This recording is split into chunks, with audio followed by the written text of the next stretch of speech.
curious terror. The static flickered across the screen before stabilizing. On it, a grainy recording showed the remains of an Empire patrol skimmer engulfed in flames. Smoke billowed into the orange sky of Darsis IV.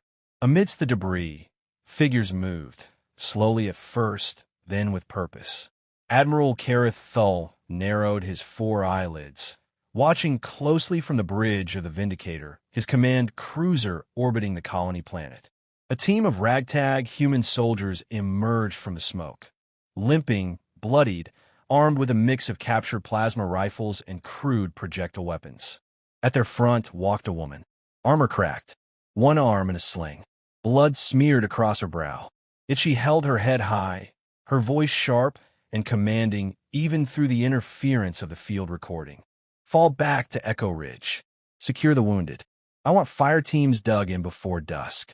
We hold that line if it kills us. Yes, ma'am, echoed several voices behind her. Kareth paused the footage. The bridge was silent. She's human, he asked coldly. Yes, Admiral, replied Commander Oren, his voice hesitant. Designation, Layla Tran. Rank, Captain, commanding the remnants of the 9th Colonial Infantry. Kareth leaned back in his chair, steepling his claws. And she's not afraid. Sir, she's clearly outnumbered. Her unit is battered. Empire forces control 70% of the surface. And yet, he tapped the screen. She walks like she's the one who owns the battlefield. No one answered. This was not the first report. In the past week, 3 Empire platoons had gone missing in the jungles near Echo Ridge. Survivors, few as they were, spoke not of human tactics or weapons. They spoke of ferocity, of women who fought through wounds, of female medics who picked up rifles when needed, of a grandmother who blew up an Empire tank with a mining charge, cackling the entire time. Kareth rose and strode to the central holodeble. A dozen crimson symbols marked human resistance cells, spread far wider than they should be. More troubling were the growing clusters of female-led cells. It was as if the collapse of conventional leadership had awakened something buried deep in the human psyche. Pull all interrogation reports on captured human females. I want everything, medical logs, morale metrics, psychic profiles, he ordered. Oren hesitated. With respect, Admiral, standard military doctrine from the core worlds teaches us that most species females avoid combat. Even in the Zarn Dominion, female conscription is minimal. Kareth gave a slow nod. Yes, that is doctrine, because most species are predictable. He gestured toward the paused image of Captain Layla Tran again. But they are not. Deep beneath the warship, in a sterile black chamber lined with restraint chairs, a pair of Empire analysts studied a new subject. Human, female, mid-30s, tattered clothing, missing a finger, but eyes still blazing with contempt. They tried food. They tried intimidation. The pain thresholds of human males were already higher than average, but this one, she smiled when they turned up the neural disruptors. You think I'm scared of pain? She had hissed. I've given birth. Try again. Report after report echoed the same. Subject displays unusual resilience. High resistance to mental manipulation. Refuses to reveal resistance locations, even under threat of death. No observable signs of panic or submission. Back in orbit, Kareth addressed the Imperial Psycholinguistics Core via encrypted holo. Why are there females fighting like this? He demanded. The lead analyst, a pale, serpentine being named Solantai, blinked nervously. Admiral, initial assessments suggest a deep-rooted cultural divergence. Human females, unlike most galactic species, do not display submissive or passive tendencies during conflict. In fact, some of their historical records indicate the opposite. Kareth's eyes narrowed. Clarify. Earth, their origin world, is rife with examples. Female warriors, generals, assassins, revolutionaries. It appears their species evolved under extreme social pressures, where survival often required every adult to fight, regardless of gender. Another analyst cut in. It is more than biology, sir. It's in their stories, their myths.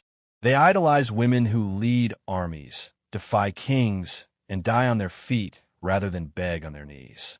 Kareth remained silent for a long moment. Then, so they don't fight because they must. They fight because they believe it is theirs to do. The Admiral turned back to the recording. Layla Tran was speaking again, this time to a wounded soldier. She pressed his trembling hand to her own chest plate. You're not alone. We've bled together before. We'll do it again. And if they want to break us, let them start with me.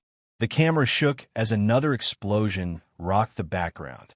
Layla stood tall, eyes burning. Kareth let the footage run. Let the sounds of fire and shouting fill the chamber.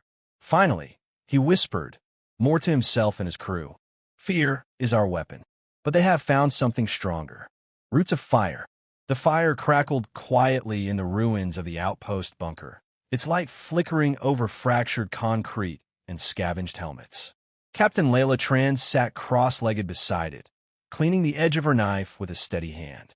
Outside, dust crept over the shattered plains of Darsis IV. A ruined sky, a broken world, and still they fought. She glanced around the small circle huddled near the warmth.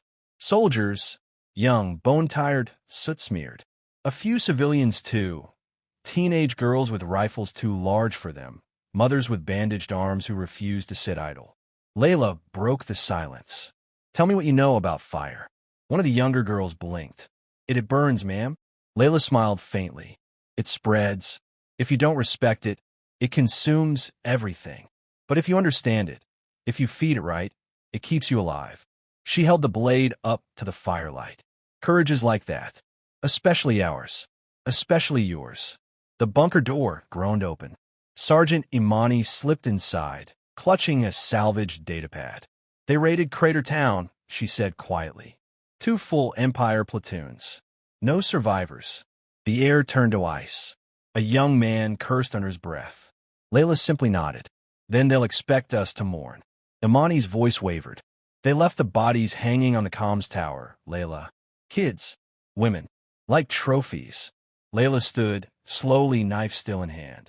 When they show you death, she said, you show them defiance. She remembered another fire, long ago. Earth. Her first year in the academy. The instructors had been brutal, but not unkind. Captain Reyes, scarred, gray-haired, once a Mars front commander, had made a habit of pairing the smallest cadets against the largest in combat drills. Layla had bled often. Broken ribs, split lip, dislocated shoulder. After one rough sparring session, Reyes pulled her aside. You thinking of quitting? Layla, teeth bloodied, shook her head. Good, Reyes grunted. Because one day, someone's going to come for your home, your people. And when that day comes, you'll be all they have between them and extinction. Why me? Because you were born fire, Tran. But I'm here to teach you how to aim it. She hadn't understood then, but she did now. Back in the present, the resistance camp buzzed with quiet movement. Layla moved through the shadows like a ghost, offering comfort, issuing commands, helping reinforce barricades made from metal scrap and bones of fallen meshes.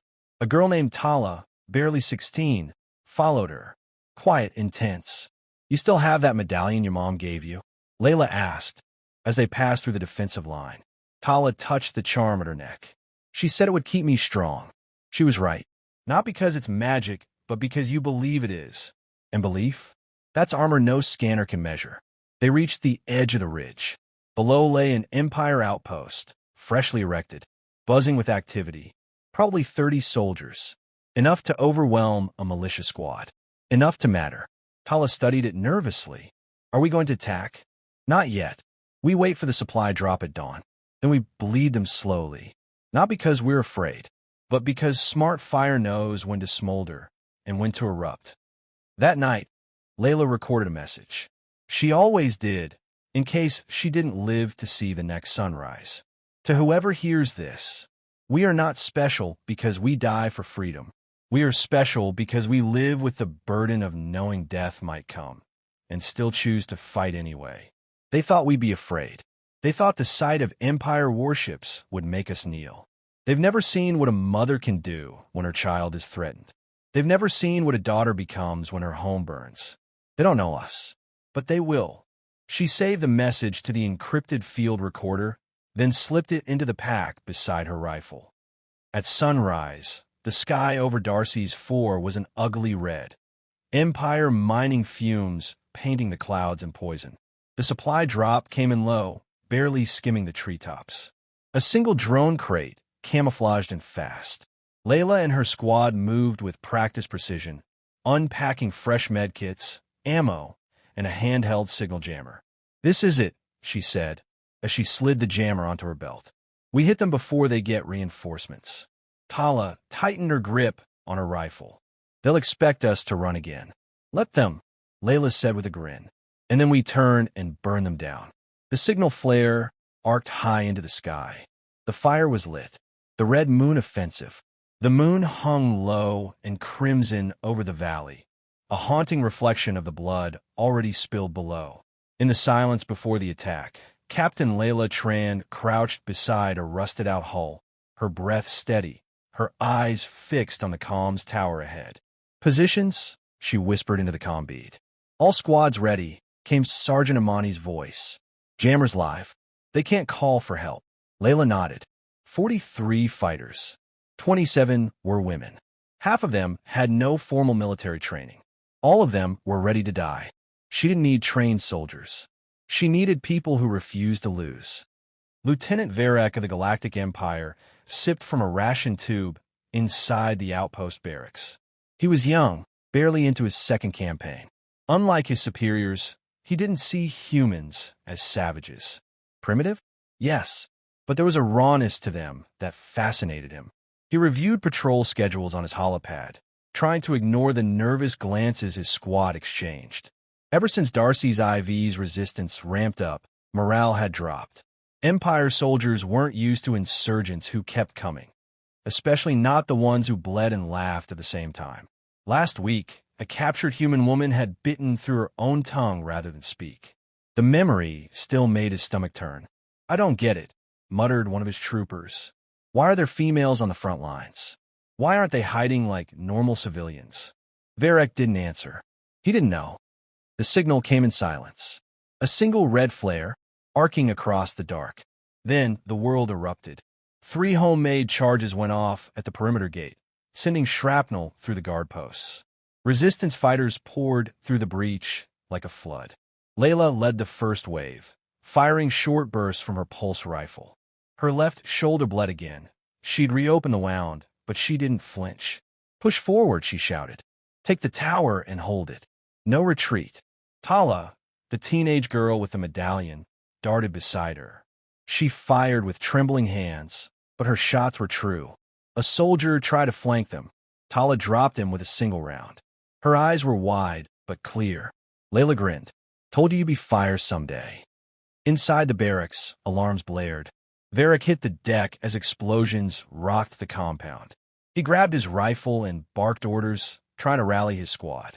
Outside, chaos reigned. He made it to the east barricade just in time to see a woman, barely older than him, tackle one of his troopers to the ground, knife flashing. His training screamed at him to shoot, but he hesitated. She looked happy, like she'd been waiting for this moment her whole life. He fired too late. The trooper was already dead. Another figure charged him. This one, unmistakably the resistance commander. He knew her face. He'd seen her on footage, leading raids and surviving impossible odds. Captain Layla Tran. She didn't shoot. She knocked the rifle from his hands and slammed him into the wall.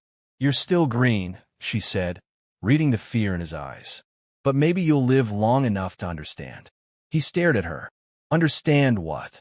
"That we don't fear you," she said. "Because we've lived with fear. You think war will break us? We were raised in the ashes of old wars. Our mothers survived Earth. You think this scares us?" She stepped back and motioned for 2 fighters to secure him. "Tie him. He's not worth killing." Varek didn't resist. He couldn't. Not from fear. From confusion. They weren't supposed to be like this. An hour later, the Red Moon comms tower was theirs. Bodies were everywhere, Empire and Resistance alike. Medics moved swiftly, treating wounds, retrieving the dead. But there were no tears, only resolve. Layla sat by the makeshift command station, bandaging her arm as Tala approached. "We did it," the girl said softly. "We bled for it," Layla corrected. "And we'll bleed again." But now they know we're not running. Tala looked at the captured Empire officer nearby. He looked scared. Why didn't you kill him? Because fear is a seed, Layla said. Let him carry it back. Let them wonder why we're not afraid. That's the first crack in their armor. Later, under the red-tinted moon, Varric stared at the humans as they worked. No looting, no cruelty, just unity, discipline, fire. He had grown up in the core worlds. He had read stories about humans, violent, erratic, emotionally unstable. But what he saw tonight shattered all of that. These weren't wild primitives. They were purpose wrapped in skin. He watched Layla walk past, helmet under her arm, eyes forward. She didn't look like a soldier. She looked like judgment. And for the first time since the invasion began, Varric felt something claw its way into his heart. Not hatred, not confusion, doubt, fearless. The Vindicator hung motionless in orbit above Darsis IV, a steel leviathan staring down at the wounded world. Within its cold belly, Admiral Kareth Thull stood before the war table, eyes locked on the latest reports. Red, red, red. Every zone previously marked as secured now flickered with alerts, resistance activity, sabotage, guerrilla raids. And at the heart of it all, Layla Tran. Kareth turned toward the holographic display of a captured Empire officer, Lieutenant Varric. Disheveled, silent, eyes haunted. Debriefing had yielded little in terms of tactics, but much in terms of psychology. They don't break, the young officer had muttered. They bleed, they scream, but they don't break. Especially the women. Kareth had dismissed him at first, but the evidence mounted. Intercepted transmissions, field reports, footage of resistance women shielding children while firing on tanks, old grandmothers planting mines, teenage girls crawling through sewers with demo charges strapped to their chests. It wasn't fanaticism. It was something deeper. Kareth addressed his staff. This war is no longer about numbers or weapons. It's about morale. And we're losing. On the surface, Layla Tran stood atop the old Empire comms tower, now draped with a tattered human resistance flag. Smoke curled from distant wreckage. Victory, in this war, never smelled clean. Beside her, Sergeant Imani surveyed the horizon through broken binoculars. Empire's mobilizing. We've hit them too hard. They're bringing in orbital drop troopers. Layla didn't flinch. Then we hit them before they land. Tala climbed up, her rifle slung across her back. There's a message coming through. Open band broadcast. Empire War Council, speaking to civilians. Want you to hear it. Imani handed her the comm unit. The voice that came through was heavy, calculated, and unmistakably alien. People of Darsis IV. Continued resistance will lead only to annihilation. Lay down your weapons. We offer mercy, but only to those who obey. There will be no second warning. Layla stared into the valley below. They still think fear works, she said. Imani raised an eyebrow. And what's your answer, Captain? Layla lifted the comm to her lips. This is Captain Layla Tran. You say there's no second warning. That's fine. We don't need one. We are not afraid of your war. Because we were forged by war. Our mothers fought. Our daughters lead. And if you think fear will save you, then you've misunderstood what we are. Hours later, the final push came. Empire drop pods streaked across the sky like comets. Dozens slammed into the surface. Outpoured elite troops, exosuits gleaming, weapons humming. But the resistance was already moving. In the ravines, in the forests, in the shattered ruins. Layla's teams moved like fire and smoke, never staying, always striking. They'd memorized the terrain, turned ruins into traps. The Empire had tech. They had vengeance. Layla led the central assault, 30 fighters, half of them women. They used flash charges to blind the drop troopers, then hit them from behind. Even when pinned, her team fought with the grim patience of people who had nothing left to lose but each other. A blast caught Layla in the side. She stumbled, vision blurring, but Tala hauled her back up. You still with us, Captain? The girl asked. Layla coughed blood, but smiled. Not going anywhere. Got one more speech to give. Above the battlefield, Admiral Kareth Thull watched in disbelief. Empire units were being routed by civilians. Elite troopers retreating from grandmothers with flamethrowers. Sniper nests manned by mothers in bloodied aprons. Medical tents turned into armories. Kareth knew war. But this was not war. It was will. Unfiltered. Undeniable. He listened again to Layla Tran's last transmission, still looping across open channels. We are not afraid, because you never taught us fear. You reminded us who we've always been. He turned away from the screen, disgusted. Not with her, but with his own blindness. They don't fear battle, he murmured, because they are battle. By nightfall, the Empire retreat began.